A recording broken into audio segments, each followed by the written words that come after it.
A divorced mother and her new family disappear during a romantic cabin getaway, leaving behind only bloodstains and shattered glass. But 3 years later, a park ranger makes a discovery in an abandoned mine shaft that reveals the shocking truth about what really happened that night. The scene that greeted police officers that cold October morning would haunt them for years to come. Broken windows, overturned furniture, and pools of blood that had soaked deep into the wooden floorboards of what should have been a peaceful family retreat. But where 4 people had checked into the remote cabin just 2 days earlier, now there was only silence and the overwhelming evidence of violence. Victoria Rodriguez had been looking forward to this weekend for months. At 34 years old, she had finally found happiness again after a devastating divorce that had nearly destroyed her faith in love. The cozy mountain cabin, nestled deep in the Colorado wilderness, was supposed to be the perfect place for her new blended family to bond and create memories that would last a lifetime. David Mitchell, her partner of 8 months, had suggested the getaway as a way to celebrate their growing relationship and help his 2 children adjust to having Victoria in their lives. Sophie, just 8 years old, with curious green eyes and an infectious laugh, had been excited about the adventure. Her older brother Lucas, 10 years old and protective beyond his years, had warmed up to Victoria gradually, but seemed genuinely happy about the trip. The cabin sat 40 miles from the nearest town, accessible only by a winding dirt road that serpentined through dense pine forests. It was the kind of place where city dwellers came to disconnect from the world and reconnect with each other. The nearest neighbor was 5 miles away, and cell phone service was virtually non-existent. For most visitors, this isolation was part of the charm. For the Rodriguez-Mitchell family, it would become something far more dangerous when the 4 of them failed to check out on Sunday morning as scheduled. The cabin owner, concerned about the unusual silence, drove up to investigate. What he found when he peered through the living room window made him immediately call the authorities. The front door hung open, swaying gently in the mounting breeze. Inside, the remnants of what appeared to be a violent struggle were scattered throughout the main room. Emergency responders arrived within an hour, their vehicles kicking up clouds of dust as they raced up the mountain road. The scene they discovered defied easy explanation. Blood spatter covered the walls in a pattern that suggested extreme violence. A coffee table lay overturned, its glass top shattered into thousands of pieces. Victoria's purse sat abandoned on the kitchen counter, her wallet and identification still inside. David's car keys were found on the floor near the back door, but his truck was nowhere to be seen. Most disturbing of all were the small sneakers found just outside the cabin door.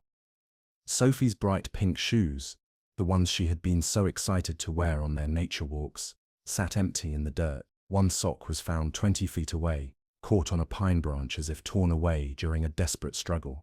The investigating team spent 3 days combing through every inch of the cabin and surrounding forest. They found drops of blood leading from the living room toward the back of the property, but the trail went cold after just 50 yards. Search dogs were brought in, but the scent seemed to vanish at the edge of a rocky outcropping behind the cabin. Helicopters circled overhead for hours, their searchlights cutting through the dense canopy, but no trace of the missing family could be found. To understand the horror that unfolded at that remote cabin, we must first understand the complicated web of relationships that led 4 innocent people into the path of danger. Victoria Rodriguez had once believed in fairy tale endings. Her marriage to Trevor Harrison had started with all the promise of a lifetime love affair. They had met during their college years at the University of Denver, where Victoria was studying early childhood education, and Trevor was pursuing a degree in business management. Their courtship had been intense and passionate, the kind of romance that made their friends simultaneously envious and concerned about its sustainability.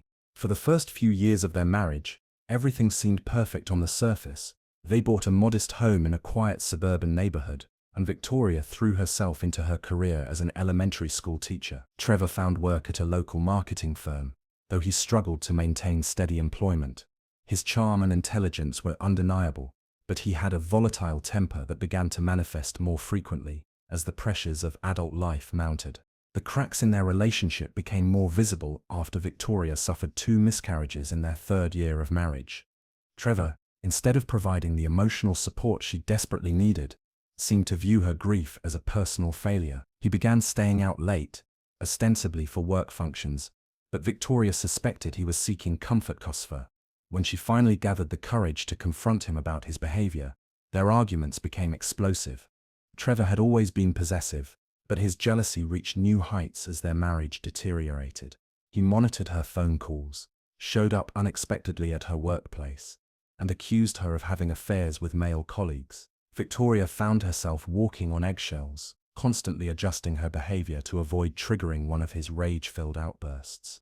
The final straw came on a Tuesday evening in March, when Victoria returned home from a faculty meeting to find Trevor in their bedroom, methodically cutting up the dress she had worn to her sister's wedding. When she asked him what he was doing, he accused her of looking too attractive for other men and declared that he was protecting their marriage.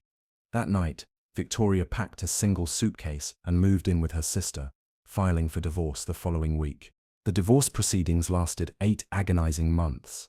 Trevor contested every aspect of the settlement, from the division of their modest assets to the custody arrangement for their non-existent children. His lawyer painted Victoria as unstable and vindictive, while Trevor himself oscillated between begging her to return and threatening to destroy her life if she proceeded with the divorce.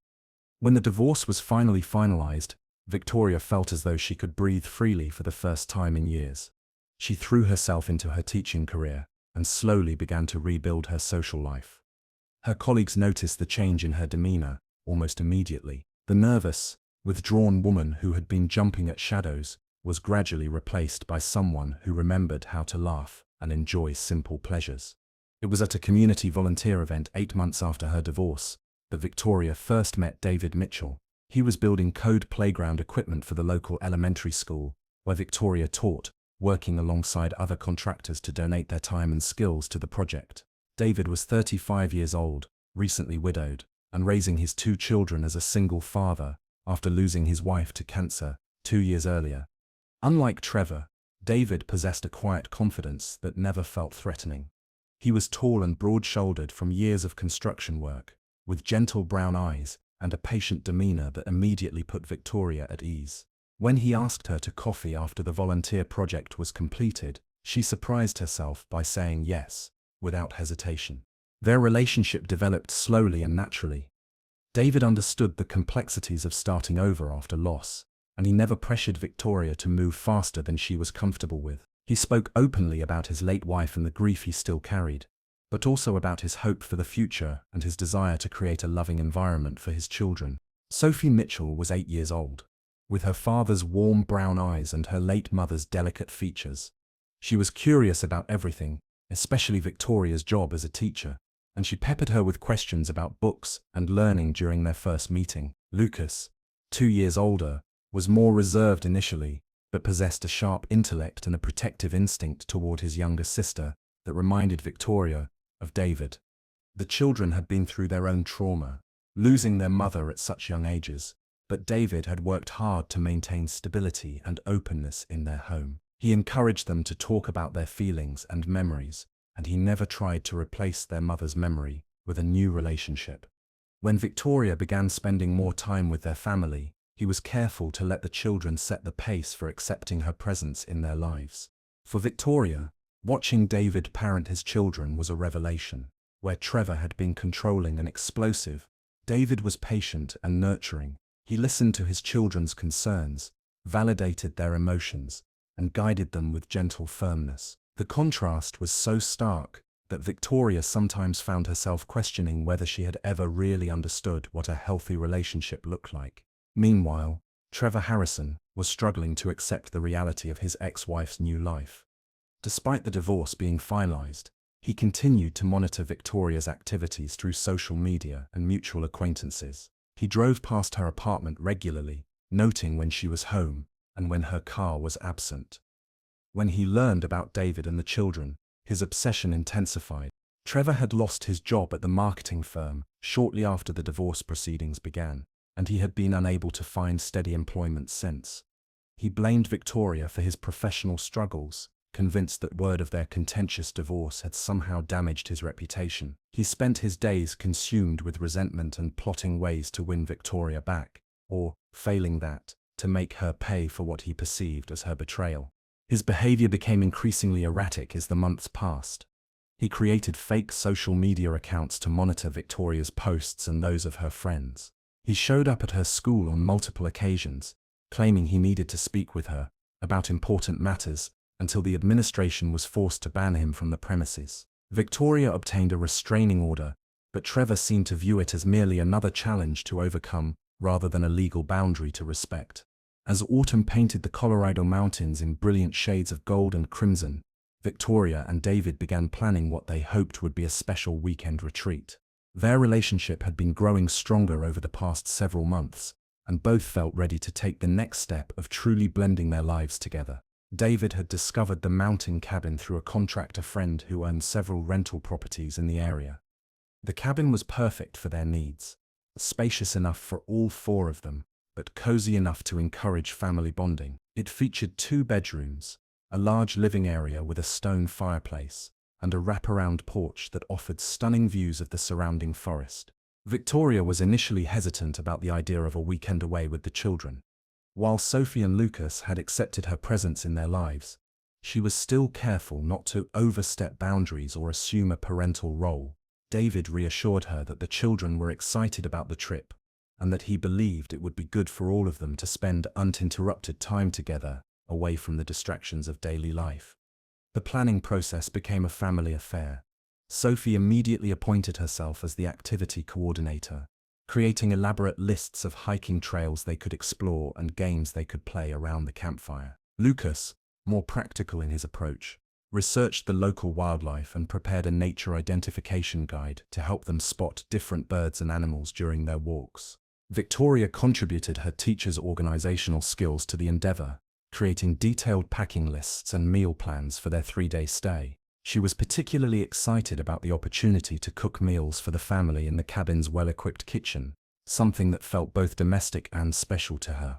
David handled the logistics, booking the cabin for the weekend of October 15th through 17th, and arranging for time off from his construction projects. He also researched the area's hiking trails, and identified several that would be appropriate for the children's ages and fitness levels. What none of them realized was that Trevor had been monitoring their plans through Victoria's social media posts. While Victoria was careful not to share specific details about their location, she had posted a few photos of autumn leaves with captions about looking forward to a mountain retreat. Trevor's obsessive attention to her online activity allowed him to piece together enough information to determine their general destination. Trevor had been following Victoria's relationship with David with increasing agitation.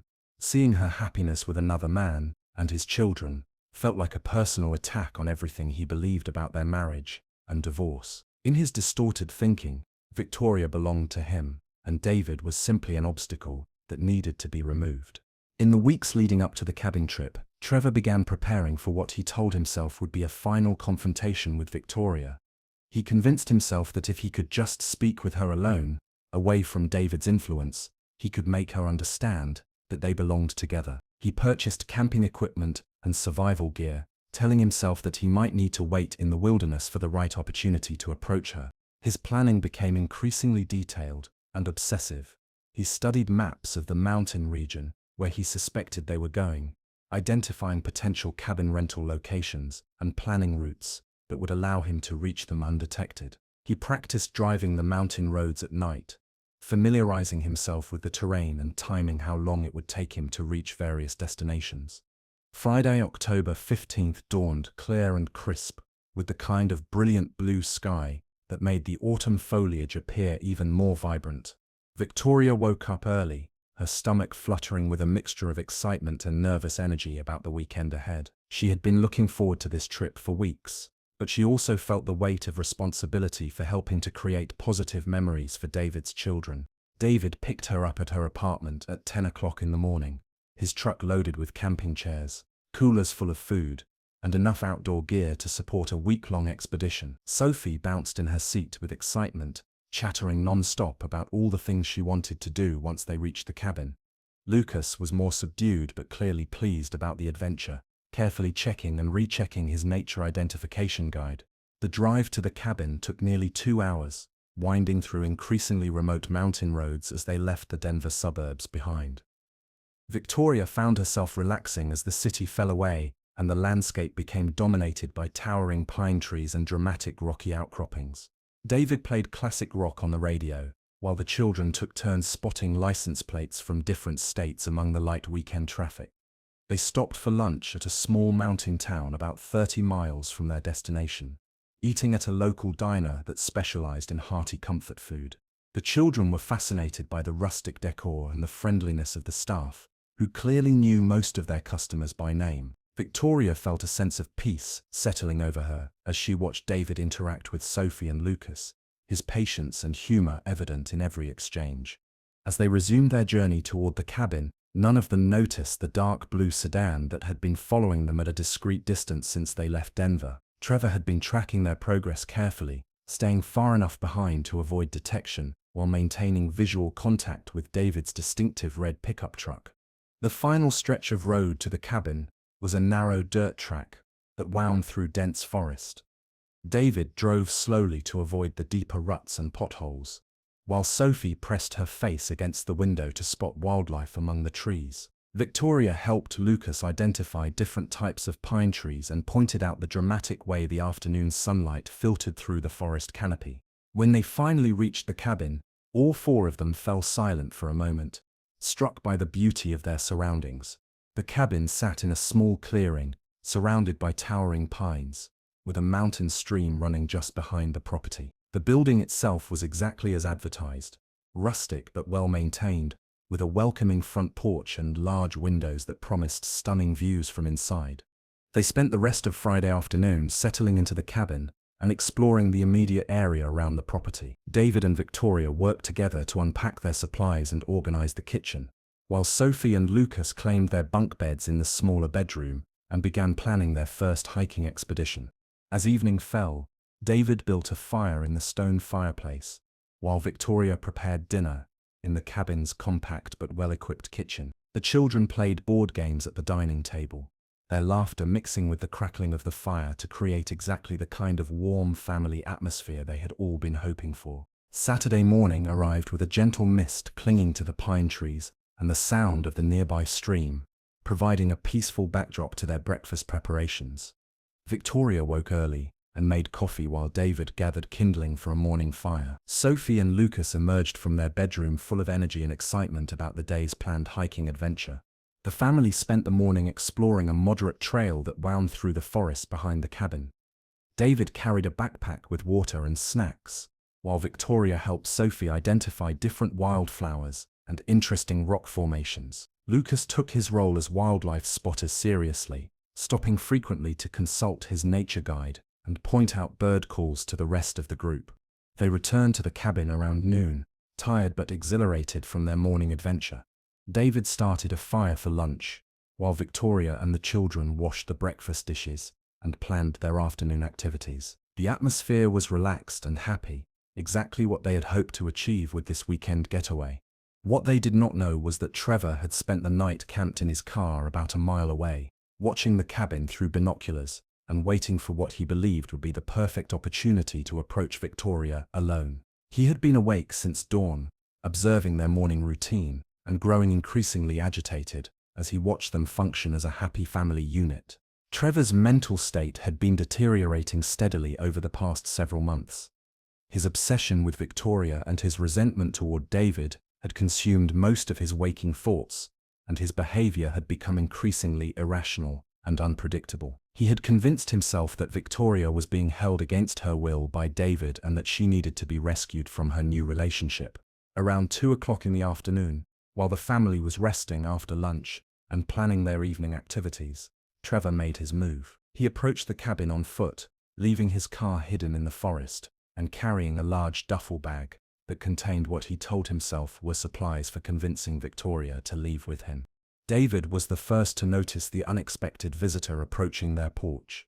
He looked up from the book he was reading to see a man he did not recognize walking purposefully toward their cabin. Something about the stranger's demeanor immediately put David on alert, and he quietly called Victoria over to the window. Victoria's blood ran cold when she saw Trevor approaching. She had not seen him in person since their final court appearance months earlier, and his presence at their remote retreat felt like a violation of everything safe and peaceful she had been trying to build. She immediately moved to position herself between Trevor and the children, who were playing quietly in the back bedroom. David stepped onto the porch to intercept Trevor before he could reach the front door. His construction background had taught him to assess potential threats quickly, and everything about this unexpected visitor suggested danger. Trevor was visibly agitated, his clothes disheveled and his eyes carrying an intensity that made David's instincts scream warnings. Trevor's opening words confirmed David's worst fears. He demanded to speak with Victoria alone, claiming that he had important information about their divorce settlement that required immediate attention. When David calmly explained that this was not an appropriate time or place for such a conversation, Trevor's facade of reasonableness began to crumble. Victoria emerged from the cabin despite David's subtle attempts to keep her inside. She knew that Trevor would not leave without some kind of confrontation, and she hoped that by facing him directly, she could convince him to go away without involving the children. Her hands were shaking, but she forced her voice to remain steady as she told Trevor that he needed to leave immediately. Trevor's response was swift and terrifying. His carefully constructed plan for a reasonable conversation evaporated in the face of seeing Victoria standing beside David, looking healthy and happy in a way she had never looked during their marriage. The sight of her contentment with another man triggered a rage that he had been suppressing for months. He began shouting accusations at Victoria, claiming that she had stolen his life and destroyed his future. He accused David of manipulating her and demanded that she return home with him immediately. When Victoria firmly refused and told him that their marriage was over, Trevor's behavior became increasingly erratic and threatening. David stepped protectively in front of Victoria, which only served to escalate Trevor's fury. He viewed David's protective stance as a challenge to his authority over Victoria, and he reached into his duffel bag to produce a hunting knife that he claimed he would use to defend his rights as Victoria's husband. The situation deteriorated rapidly from that point. Victoria screamed for the children to stay in their bedroom and lock the door, while David attempted to de-escalate the confrontation through calm reasoning. But Trevor was beyond rational conversation, consumed by a jealous rage that had been building for months. When Trevor lunged toward Victoria with the knife, David intercepted him, and the two men crashed through the front window of the cabin in a violent struggle. Glass shattered everywhere as they fought, with Victoria desperately trying to help David, while also ensuring that the children remained safely hidden in the back bedroom. The fight was intense but brief. David's superior size and strength, combined with his construction worker fitness, allowed him to wrestle the knife away from Trevor and pin him to the ground, but not before Trevor had managed to inflict several deep cuts on David's arms and create the bloody scene that would later confuse investigators. As Trevor lay subdued and breathing heavily, Victoria made a split-second decision that would change all of their lives. She realized that even if they called the police and had Trevor arrested, he would eventually be released, and his obsession with her would not end. The remoteness of their location and the violence he had displayed convinced her that more drastic measures were necessary to protect her new family. Victoria quickly explained her plan to David while Trevor was still dazed from their struggle.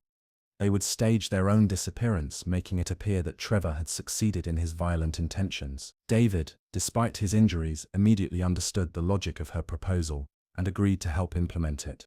Working quickly, they used Trevor's own knife to create additional blood spatter around the cabin, making the scene appear even more violent than the actual struggle had been. They overturned furniture, scattered personal belongings, and created the appearance of a family that had been attacked and dragged away against their will. The investigation into the disappearance of the Rodriguez-Mitchell family began immediately after the cabin owner discovered the bloody scene on Sunday morning. Within hours, the remote mountain location was swarming with law enforcement personnel, emergency responders, and search teams determined to find answers about what had happened to the missing family. Detective Rachel Green was assigned as the lead investigator on the case. With 15 years of experience in criminal investigations, she had seen her share of violent crimes. But the scene at the cabin struck her as particularly disturbing. The amount of blood suggested serious injuries, or worse, yet the absence of bodies raised questions about what had actually occurred. The initial investigation focused on cataloging the physical evidence at the scene. Crime scene technicians photographed every inch of the cabin's interior, documenting the patterns of blood spatter, the overturned furniture, and the personal belongings that had been left behind. The broken window appeared to be the focal point of whatever violence had occurred. with glass fragments scattered both inside and outside the cabin.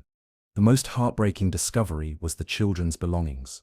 Sophie's bright pink sneakers sat abandoned just outside the front door, while Lucas's nature identification guide was found torn and blood-stained on the living room floor. Victoria's purse remained on the kitchen counter with her wallet and identification intact, ruling out robbery as a motive for whatever had happened. David's red pickup truck was missing from the scene, which initially gave investigators hope that the family might have escaped whatever violence had occurred at the cabin. However, when the truck was found 3 days later, abandoned in a parking area at a remote trailhead 15 miles away, that hope quickly faded. The vehicle contained more blood evidence but no sign of the family members. The search operation that followed was one of the largest in Colorado's recent history. Teams of volunteers joined professional search and rescue crews in combing through hundreds of square miles of rugged mountain terrain. Helicopters equipped with thermal imaging cameras flew grid patterns over the forest, while search dogs followed scent trails that seemed to vanish into thin air. As the investigation progressed, Detective Green began to develop a profile of the potential perpetrator. The violence of the scene suggested someone with a personal connection to the victims rather than a random attack. When she learnt about Victoria's contentious divorce and the restraining order against Trevor Harrison, he immediately became the primary suspect. Trevor was located at his apartment in Denver on Tuesday morning, 3 days after the family was reported missing. Detective Green was struck by his disheveled appearance and the fresh scratches on his arms and hands, which he claimed came from a hiking accident over the weekend. When she informed him about the disappearance of his ex-wife and her new family, his reaction seemed carefully controlled rather than genuinely surprised. During the initial interview, Trevor claimed that he had been home alone all weekend, watching television and catching up on job applications. He produced receipts from a grocery store and a gas station that seemed to support his alibi, though the timestamps were from Friday evening and Monday morning, leaving the entire weekend unaccounted for. Detective Green found Trevor's demeanor during questioning to be concerning. While he expressed appropriate shock and concern about Victoria's disappearance, there was an underlying satisfaction in his tone that made her instincts flare. When she pressed him about his whereabouts during the specific time frame of the disappearance, he became defensive and demanded to speak with a lawyer. The physical evidence against Trevor began to mount as the investigation progressed. A witness came forward who had seen a dark blue sedan matching Trevor's car in the mountain area on Saturday morning. Gas station security cameras showed Trevor purchasing supplies that included rope, duct tape, and camping equipment on Thursday evening, the day before the family left for their trip. Most damning of all was the discovery of Trevor's camping gear hidden in a storage unit he had rented under a false name. The equipment showed signs of recent use, including mud and pine needles that matched samples from the area around the cabin. A sleeping bag contained traces of blood that preliminary tests suggested might match David's DNA. Based on this evidence, Trevor was arrested and charged with 4 counts of kidnapping and suspected murder. However, without bodies or definitive proof of death, the prosecution's case faced significant challenges. Trevor maintained his innocence throughout the legal proceedings, claiming that he was being framed for crimes he did not commit. The trial began 6 months after the disappearance, drawing significant media attention and dividing public opinion about Trevor's guilt or innocence.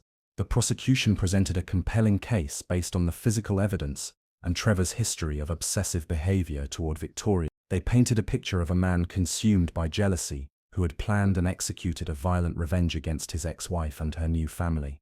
Trevor's defense team argued that the evidence was circumstantial and that the absence of bodies suggested that the family might still be alive somewhere. They proposed that Victoria might have staged her own disappearance to frame Trevor for crimes that had never actually occurred. This theory was undermined by the extensive search efforts and the violence of the scene, but it raised enough doubt to complicate the prosecution's case. The jury deliberated for 3 days before returning a verdict of guilty on all charges.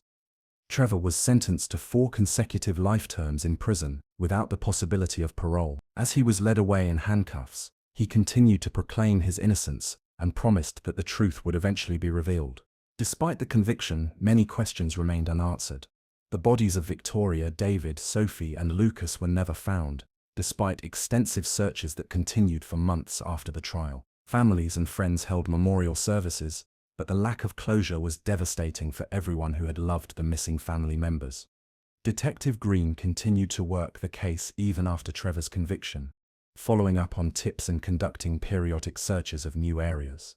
She never fully accepted that the case was closed, maintaining that something about the evidence did not quite fit together in the way she expected. Her instincts told her that there were still pieces of the puzzle missing, but she could not identify what they might be.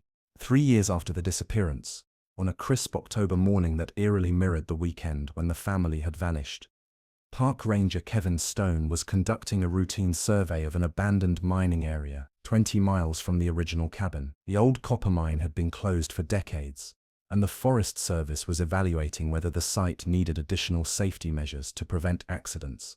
Kevin had been working as a park ranger for 12 years, and he thought he had seen every corner of the mountain wilderness under his jurisdiction. However, the abandoned mine shafts in this particular area were considered too dangerous for regular patrols, and he had never ventured deep into the tunnel system before. As he explored the main shaft with his high-powered flashlight, Kevin noticed something unusual about one of the side passages that branched off from the primary tunnel. There were subtle signs of recent human activity, scuff marks in the dust, a few footprints that looked too fresh to have been made by the miners who had worked there decades earlier. Following his curiosity and his ranger training, Kevin ventured into the side passage with caution. The tunnel extended much deeper into the mountain than he had expected, and after about 50 yards, he began to notice more definitive signs of habitation. Someone had been using this remote location as a shelter, and recently, the first major discovery was a carefully constructed living area, carved out of a natural widening in the tunnel. Someone had installed battery-powered lights, created sleeping areas with camping equipment, and even established a small kitchen area with a camping stove and food storage containers. The setup was sophisticated and showed clear signs of long-term occupation. Kevin's training kicked in as he realized the significance of what he was seeing. This was not the temporary camp of recreational cavers or transient individuals. Someone had been living in this underground space for an extended period, with enough supplies and equipment to sustain multiple people for months or even years. As he continued exploring the living area, Kevin made a discovery that stopped him in his tracks.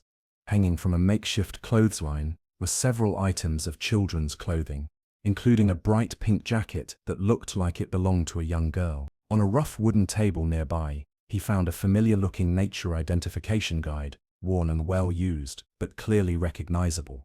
Kevin immediately radioed for backup and contacted Detective Green, who had left specific instructions with the Park Service to be notified of any unusual discoveries in the mountain area. She arrived at the mine site within 2 hours, accompanied by a full investigation team and emergency medical personnel.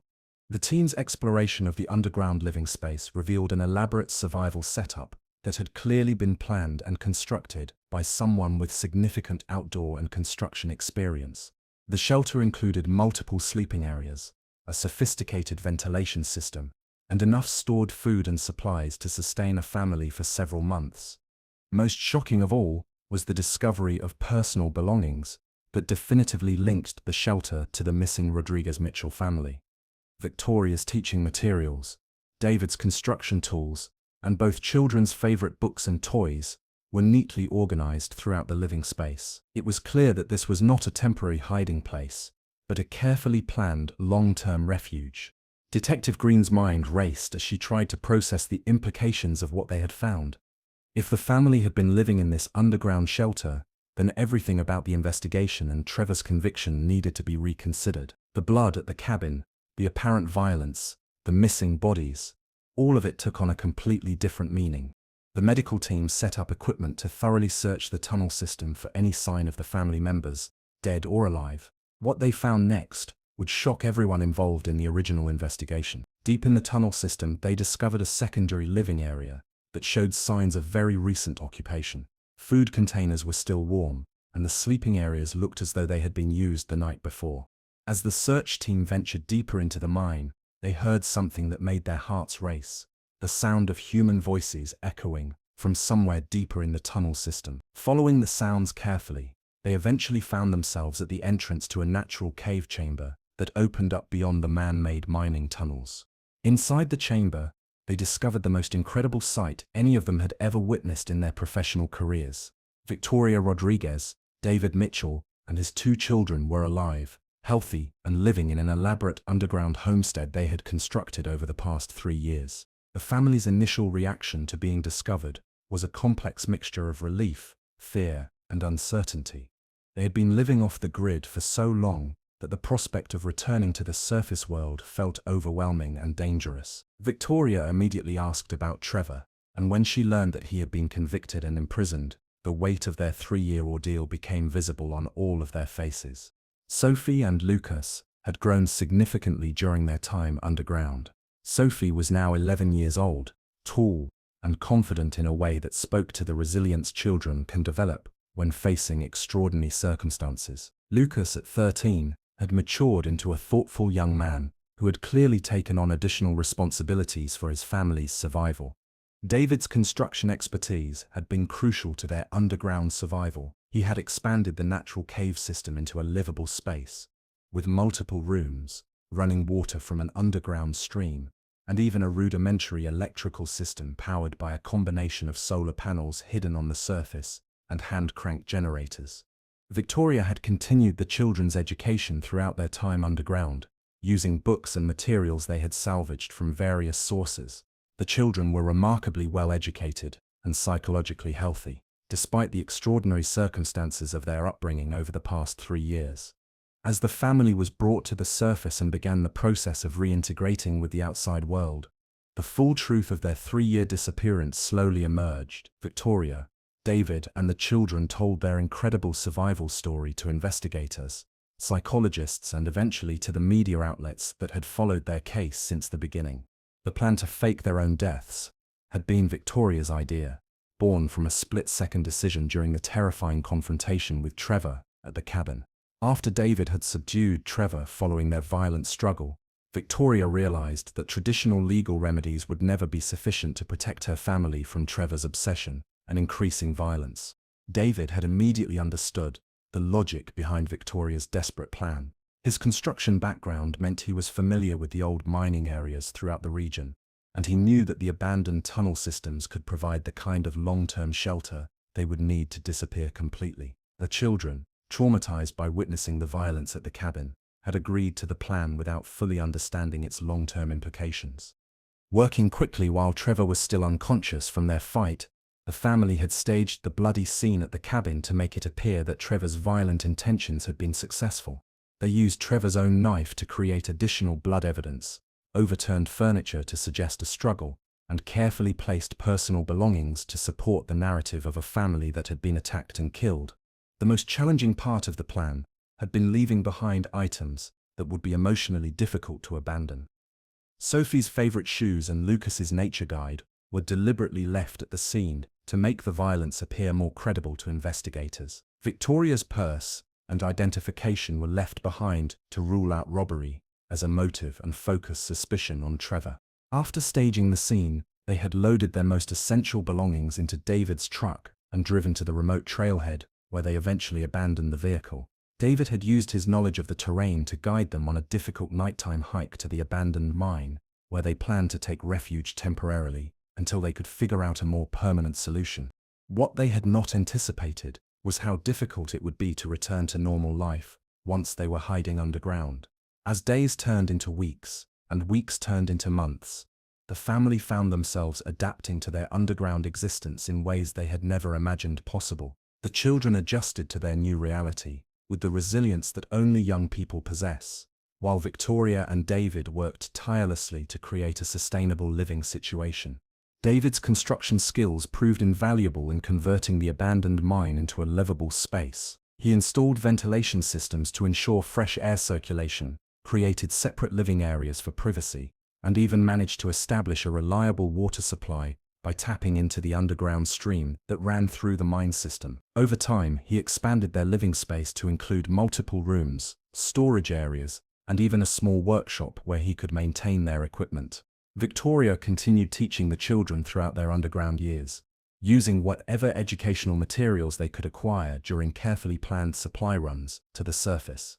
She maintained a structured schedule that included traditional academic subjects as well as practical survival skills that their unique situation required. Both children not only kept up with their educational development, but actually exceeded what might have been expected in a traditional school setting. The family's survival depended on careful planning and discipline. They established strict protocols for venturing to the surface, always traveling alone and never to the same location twice in a short period. David would emerge periodically to gather supplies, using cash he had saved, and odd jobs he could perform without drawing attention to himself. Victoria occasionally made supply runs as well, but always in disguise and to locations far from their original home. The psychological challenges of their underground existence were perhaps more difficult than the physical hardships. The children missed their friends and the normal activities of childhood. While Victoria struggled with guilt about the impact their situation was having on Sophie and Lucas's development, David carried the weight of responsibility for their safety and survival, knowing that any mistake could expose them to danger. Despite these challenges, the family developed a strong bond that sustained them through the most difficult periods. They created their own traditions and celebrations, found ways to maintain hope and humor even in their confined circumstances, and supported each other through the emotional ups and downs of their extraordinary situation. As the years passed, they began to hope that Trevor's conviction and imprisonment might eventually allow them to safely return to the surface world. However, they were also aware that their long absence and the dramatic circumstances of their disappearance would create new challenges for reintegration into society.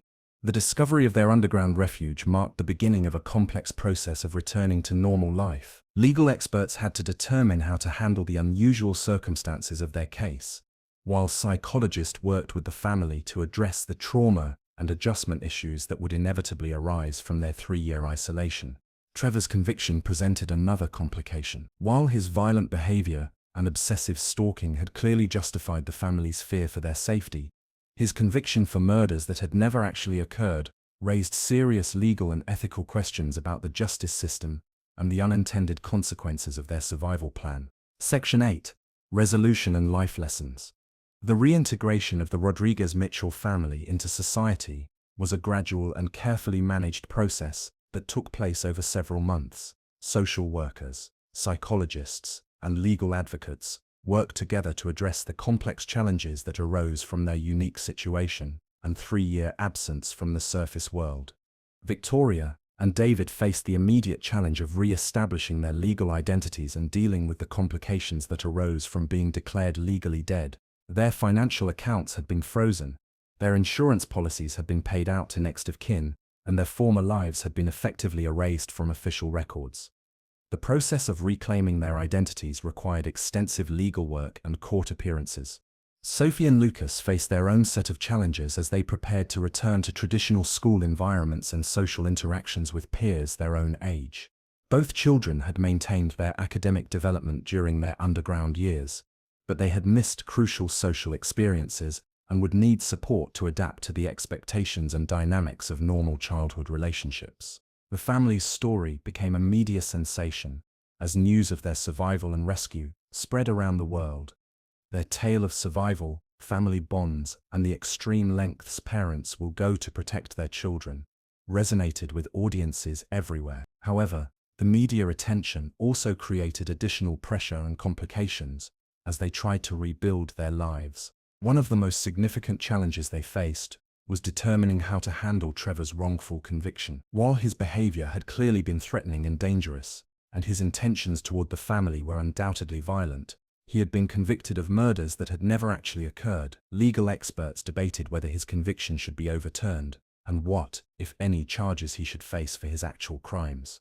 Ultimately, Trevor's case was reopened, and his murder convictions were overturned. However, he was immediately recharged with attempted murder, kidnapping, stalking, and violating the restraining order that Victoria had obtained during their divorce proceedings. Given his documented history of obsessive and violent behavior, along with the evidence of his planned attack on the family, he received a substantial prison sentence that would keep him incarcerated for many years to come. The family made the difficult decision to relocate to a different state, far from Colorado and the memories of their ordeal. They wanted to start fresh in a place where their story was not widely known. and where the children could attend school and make friends without the burden of their extraordinary past. David found work with a construction company that valued his skills and did not ask too many questions about the gap in his employment history. Victoria eventually returned to teaching, though it took time for her to feel comfortable in a traditional classroom environment after years of homeschooling in such unusual circumstances. She found that her experience had given her new insights into resilience, adaptation, and the importance of family bonds that enhanced her ability to connect with students and their families. Sophie and Lucas adapted to their new normal with the remarkable resilience that had sustained them through their underground years. Sophie discovered a talent for storytelling that had been nurtured during their time together in the mine, while Lucas developed an interest in engineering and construction that clearly came from watching his father create their underground home. The family's experience taught them valuable lessons about the strength of human bonds, the importance of protecting those we love, and the remarkable adaptability of the human spirit when faced with extraordinary circumstances. They learned that sometimes conventional solutions are not sufficient to address extreme problems, and that survival sometimes requires making difficult choices that others might not understand. Their story also highlighted important issues about domestic violence, stalking, and the limitations of legal systems in protecting victims from obsessive and dangerous individuals. Victoria's decision to fake her family's death was extreme, but it arose from a rational assessment that traditional legal remedies would not be sufficient to protect them from Trevor's escalating violence. The children's ability to thrive in their underground environment demonstrated the importance of maintaining structure, education, and emotional support even in the most challenging circumstances. David and Victoria's commitment to preserving normal childhood experiences and educational opportunities, even while living in an abandoned mine, showed how parental dedication can help children overcome seemingly impossible obstacles. Perhaps most importantly, their story illustrates the power of family bonds to sustain people through the darkest and most difficult periods of their lives. The love and support they provided for each other enabled them to not just survive their 3-year ordeal, but to emerge from it stronger and more connected than ever before. Today, the Rodriguez-Mitchell family lives quietly in their new community, grateful for their safety and the opportunity to build normal lives together. They occasionally share their story with groups on domestic violence prevention and survivor support, hoping that their experience might help others who find themselves in similar situations. Their remarkable journey from the brink of tragedy to a new beginning serves as a powerful reminder that even in our darkest moments, hope and love can provide the strength needed to overcome seemingly impossible challenges. Sometimes the greatest victories come not from fighting our battles in conventional ways, but from finding the courage to rewrite the rules entirely when the safety of those we love is at stake.